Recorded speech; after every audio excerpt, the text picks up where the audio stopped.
მოხსნიდა, როგორც წინა გამოსვლა თქვა, აბრაამ იოანეს ბუსტეს სიტყვები არ არსებობს არანაირი გზამშობისგან, მშვიდობა არის თვითონ გზა.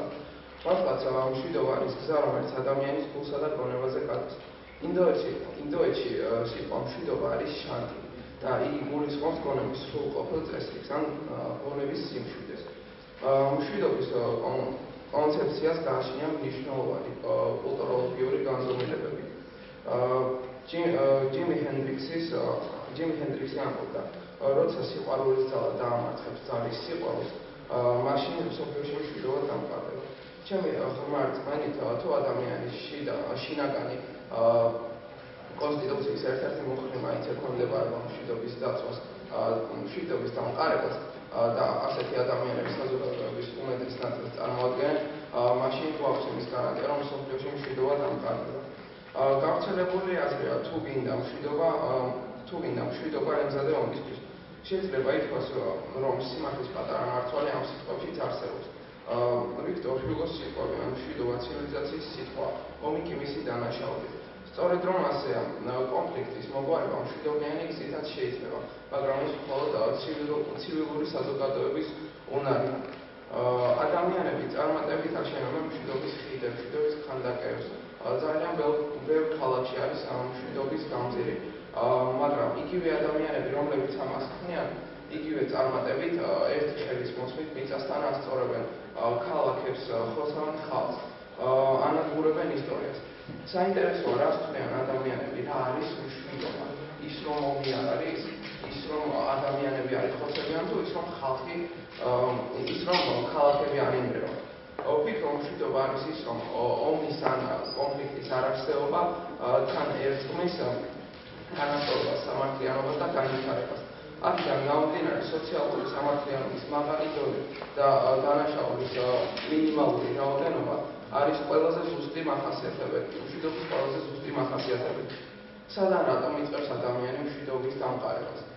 თუ ეს ის თვისება, რომელიც ადამიანს დაბადებიდანვე მოსდევს, მაგრამ არიან ადამიანები, რომლებიც მშვიდობას ებრძვიან და ამის მიზეზი უამრავ მოსაზრებას ასახებენ.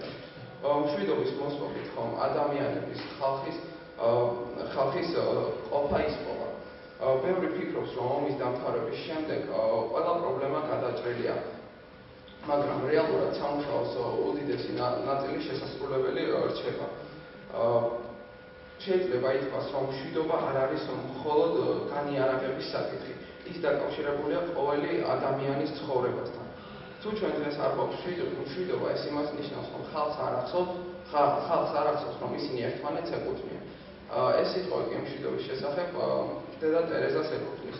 და ბოლოს ჩემი გამოსვლა მინდა დავამთავრო ერთ-ერთი ყველაზე ნაცნობი ჩვენთვის ნაცნობი სიტყვებით, რაც უბრალოდ დაუნგრევია სიყვარულს უშენებია. მადლობთ.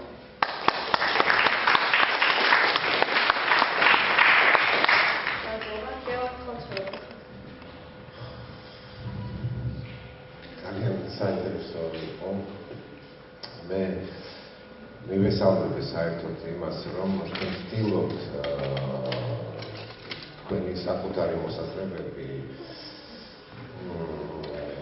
მოიძიოთ, ასე ვთქვათ, აი გაამაგროთ, დააზუსტოთ და განამტკიცოთ დიდი კლასიკოსებისა და ძალიან დიდი სხვადასხვა კულტურებთან თანხმობით და სხვადასხვა კულტურას შეხებით. და ეს ძალიან მნიშვნელოვანია, იმიტომ რომ მშვიდობა მასთან მრავალფეროვანია და სხვადასხვა კულტურებს შეიძლება და სხვადასხვა კულტურებს ძალიან დიდი წარმატებები აქვს ამ მიმართულებით. მე მივესალმებ თქვენს გამოსვლას შესანიშნავი დიქციით, შესანიშნავი, ასე ვთქვათ, განწყობით და ეკითხეთ ეს მოხსენება და გილოცავთ. მეც აღნიშნავდი, რომ გულწრფელი და ინტელიგენტური გამოსვლა იყო მართლა დიქცია ციერიც ძალიან მომეწონა ამ ხრივ, ეტყობოდა რომ ეს მართლა განიცადა, იფიქრა. მართლა ძალიან მოკლე დროა იმისათვის, რომ რაღაც ძალიან განავრცოდა, ასე ვთქვათ, გზები დასახო მშვიდობის მისაღწევებით, ეს ჯერჯერობით მაწოდებაში მოახერხა.